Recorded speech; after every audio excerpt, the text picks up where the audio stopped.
Cyber crime police Nadiad દ્વારા 13,56,00,000ના cyber ફ્રોડનો પર્દાફાશ, 5 આરોપીઓ ઝડપાયા. ખેડા જિલ્લામાં સાયબર ક્રાઇમના વધતા જતા ગુનાઓને ડામવા માટે સક્રિય બનેલી નડિયાદ સાયબર ક્રાઇમ પોલીસે એક મોટી સફળતા મેળવી છે.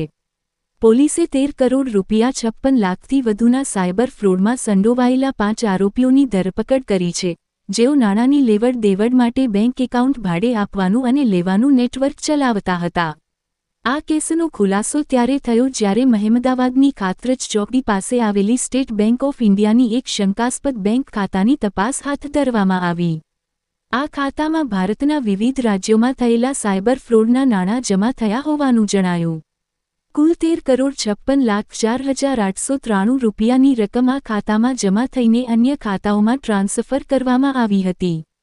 પોલીસની ઊંડાણપૂર્વક તપાસમાં સુરત અને સ્થાનિક રહેવાસીઓની સંડોવણી સામે આવી. આરોપીઓ ગુનાહિત કાવતરાના ભાગરૂપે બનાવટી ભાગીદારી પેઢીઓ ઊભી કરતા હતા.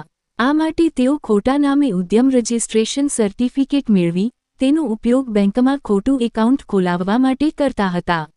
આ બેંક ખાતાઓના ઇન્ટરનેટ બેન્કિંગનો એક્સેસ તેઓ અન્ય વ્યક્તિઓને આપીને કમિશન પેટે મોટી રકમ મેળવતા હતા. પોલીસે આ મામલે 5 આરોપીઓની ધરપકડ કરી છે, જેમાં મહેમદાવાદના ગિરીશભાઈ બાલુભાઈ ચૌહાણ, પિયુષભાઈ ભગુભાઈ પટેલ અને નિતેશભાઈ અજીતભાઈ ચૌહાણ તેમજ સુરતના જિગ્નેશ વલ્લભભાઈ માર્કણા પટેલ અને ચવલ શંકરલાલ સાધુનો સમાવેશ થાય છે. ઝડપાયેલા આરોપીઓના રિમાન્ડ મેળવી સાયબર ક્રાઇમ પોલીસે આ રેકેટના મૂળ સુધી પહોંચવા માટે વધુ પૂછપરછ હાથ ધરી છે. આ સફળતાથી સાયબર ગુનેગારોને કડક સંદેશ મળ્યો છે કે કાયદાની પકડમાંથી તેઓ છટકી શકશે નહીં.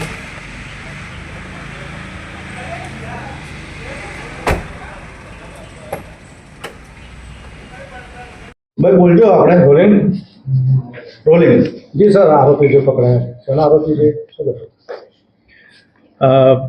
ગુજરાત રાજ્યના સીઆઈડી ક્રાઇમ દ્વારા કેટલાક શંકાસ્પદ બેંક વ્યવહાર હોય એ બાબતે મ્યુલ એકાઉન્ટ જેને કહેવાય એની વિગત જે તે જિલ્લાને આપવામાં આવતી હોય છે. આવા એક મ્યુલ એકાઉન્ટની વિગત સીઆઈડી ક્રાઇમ દ્વારા નડિયાદને આપવામાં આવી હતી.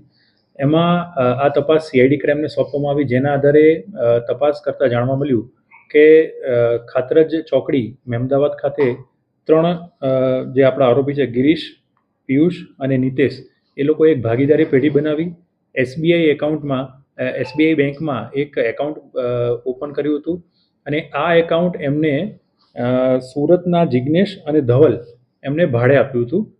આ જે એકાઉન્ટ છે એસબીઆઈનું, એમાં 1 જુલાઈના રોજ 12 કરોડ કરતાં વધારેના અલગ અલગ વ્યવહારો થયા હતા અને સેમ ડે એ પૈસા એ બેનિફિશિયરી એકાઉન્ટમાં અલગ અલગ એકાઉન્ટમાં જતા રહેતા હતા.